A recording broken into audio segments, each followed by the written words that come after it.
Inmediato ingresamos en este primer bloque del programa a la sección de entrevistas. Voy a conectarme con Gilbert Violeta, es congresista de la República del Partido Peruanos por el Cambio. ¿Cómo está? Muy buenas tardes, señor Violeta. Bienvenido a la multiplataforma de Sol TV. Todo el país lo está viendo. Lo hemos convocado por este tema que involucra al expresidente Martín Vizcarra, ¿no?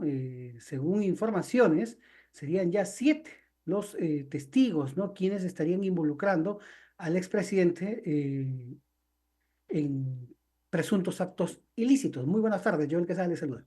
Muy buenas tardes, Joel. Un placer estar siempre con Sol TV, que es una plataforma maravillosa para todo el Perú, especialmente para el norte.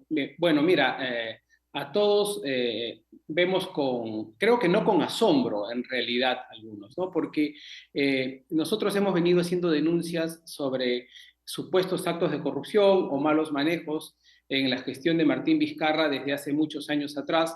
Lamentablemente no se nos escuchó en su momento o se nos dio poca importancia en el Parlamento, pero a mí particularmente no me sorprende que el señor Vizcarra esté inmiscuido en todos estos actos de corrupción. Tú hacías referencia a un dato que es importante. Habría al menos 6 o 7 colaboradores eficaces ya confirmados, aportando pruebas, y habría al menos 2 o 3 más que estarían en lista de espera de ser aceptados como colaboradores eficaces en estos actos de corrupción. Ayer particularmente uno puso sobre la mesa 500.000 soles como prueba fidedigna de estos actos de corrupción, entregándoselo a la Fiscalía, al Ministerio Público, para además indicarlo como parte de su ejercicio de colaboración eficaz. Y ya antes habían otros, al menos 2 más, que habrían entregado también dinero, si no me equivoco, algo de 250.000 soles adicionales de la misma manera. De tal suerte que en el caso Vizcarra, los intocables de la corrupción, no solo hay dichos, no solo hay aseveraciones, hay pruebas concretas que lo estarían incriminando. Así es. Este escenario, bueno, complica y mancha también la gestión que tuvo Martín Vizcarra. Ustedes en un momento, bueno, peruanos por el cambio, digo, estoy recordando, la campaña 2016, llevaron a Martín Vizcarra junto a Pedro Pablo Kuczynski en la fórmula presidencial y Mercedes Arauz. Bueno, mi diferencia con el señor Vizcarra nace en la misma campaña. Yo era el jefe de campaña hasta diciembre del 2015 y el señor Vizcarra convence a Kuczynski de ser él el jefe de campaña y toma la jefatura desde enero Ujú. del 2016. Y no fue solo una lucha por quién es jefe o quién deja de serlo, sino por la forma como operó toda esa, digamos, maniobra y esas, digamos, pequeñas secuencias de traiciones. Luego en el gobierno del señor Sagasti, luego en el gobierno del señor Castilla y algunos de ellos incluso llegando hasta el propio gobierno de la señora Boluarte. O sea, estos son los tentáculos de poder por una serie de alianzas que ha tejido el señor Vizcarra en estos últimos años, que claramente le han permitido apoderarse de instituciones claves donde se mueve mucho dinero por generación de infraestructura pública, como es esta oficina del Ministerio de Transportes y Comunicaciones que hace la red vial del Perú, ¿no? Así es.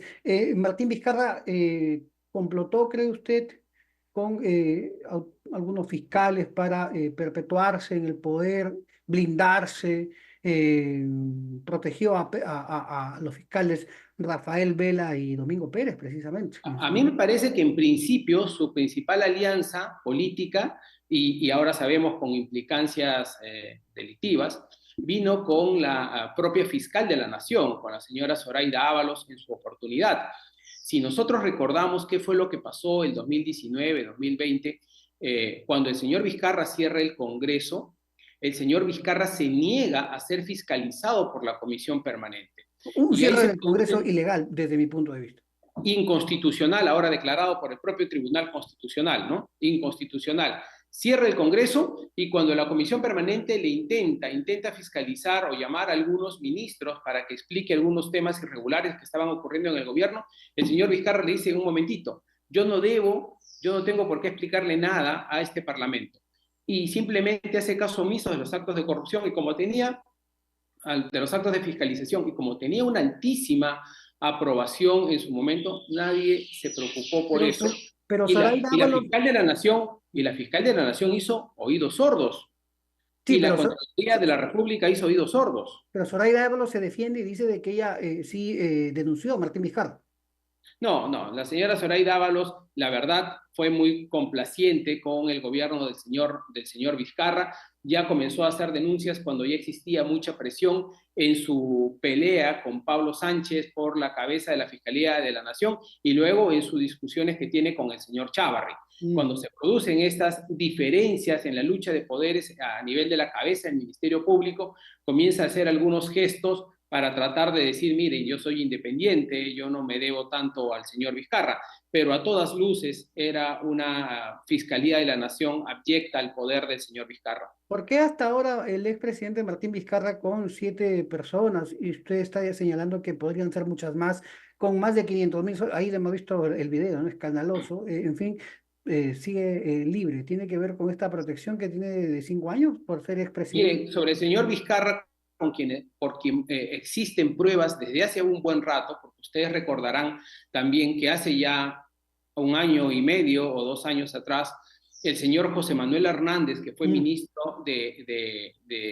Agricultura, amigo íntimo de Martín Vizcarra, se acogió a colaboración eficaz. Y en el momento que el señor Hernández se acoge a colaboración eficaz, aporta una serie de pruebas, entre otras cosas, chats que tenía con el propio Vizcarra, de coordinaciones sobre cosas similares a las que hoy se conocen, pero además videos que cruzaban información sobre el momento en el que el señor Vizcarra se había reunido con el señor Hernández, y además el dinero que el señor Hernández había entregado a Martín Vizcarra. Sin embargo, pese a las pruebas que aportó el señor Hernández, pese a las pruebas que aportó la señora Karen Roca, secretaria personal del señor Martín Vizcarra desde hace 15 años atrás, desde cuando estaba en el gobierno regional de Moquegua y antes, pese a todas las pruebas que se habían aportado, el señor Vizcarra no tiene un mandato de comparecencia, prisión preventiva, preliminar o prisión domiciliaria. Cero, cero. Recién ahora, digamos, con todo escándalo con todo el escándalo que se ha producido, y con donde ya pues no es posible tapar el sol con un dedo, Mm. el señor Vizcarra se ve contra la pared, digamos. Pero Ujú. la verdad es que pruebas delictivas contra el señor Vizcarra existen desde hace un buen rato. Ujú.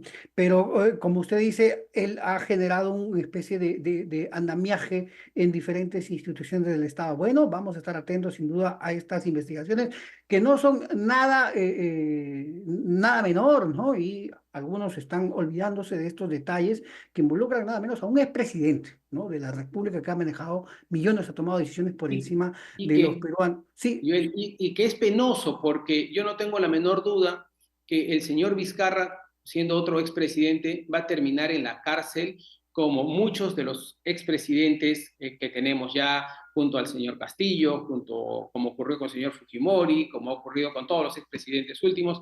No tengo la menor duda de que el señor Vizcarra, ese es el camino y ese es el destino que le espera el señor Vizcarra. ¿Es corrupto Martín Vizcarra? Bueno, las pruebas están puestas ahí sobre la mesa. Ayer 500.000 soles, antes 250.000, antes José Manuel Hernández dijo que le había entregado, si no me equivoco, 1 millón de soles. O sea, a ver, no lo digo yo, creo que hay que ver los informes policiales y del Ministerio Público para hacerse una opinión. Ujú. ¿Y qué piensa de este escenario en la Fiscalía, Jaime Villanueva, fiscales ahí involucrados, un periodista, todo el anuncio de la Fiscalía, ¿no? De investigar a Pablo Sánchez, a Patricia Benavides, a Raúl Luque, a diferentes actores?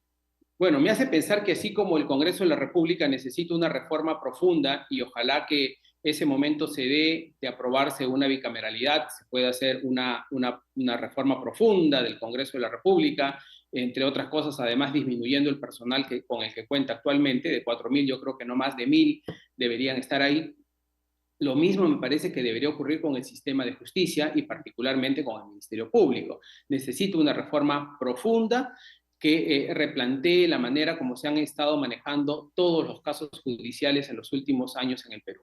¿Se han politizado algunos casos judiciales? Bueno, pero a leguas, a leguas. Basta ver que tenemos fiscales y jueces que paran más en los medios de comunicación que en sus despachos, resolviendo los problemas de la ciudadanía. La Junta Así como Nacional. la política se ha judicializado, el sistema de justicia, el Ministerio Público, el Poder Judicial, claramente se han politizado. La Junta Nacional de Justicia, ¿qué debería pasar? Bueno, miren, a propósito de la Junta Nacional de Justicia, todo indica que el Congreso va a tomar la decisión de destitución a los miembros de la Junta Nacional de Justicia, o sea que ahí se nos vienen unos días otro escándalo y otra pelea de confrontación en el Perú. Gilbert Violeta es congresista de la República. Muchísimas gracias y que tenga usted Gracias a un ti, excelente Joel, un fin de placer. semana. Estuvo con nosotros dando su opinión en torno, bueno, a la Junta Nacional de Justicia, también precisamente a lo que debe pasar con el Ministerio Público y esta crisis, ¿no? Que estamos viendo. Y bueno, pues el escándalo Martín Vizcarra que no debe pasar inadvertido por los peruanos. Estamos más hablando de Paolo Guerrero, ¿no? De un chantaje, pero aquí estamos, hay un expresidente con sobornos ahí de pendientes y deberíamos también prestarle atención. Gracias y muy buenas tardes. Nos vamos a una breve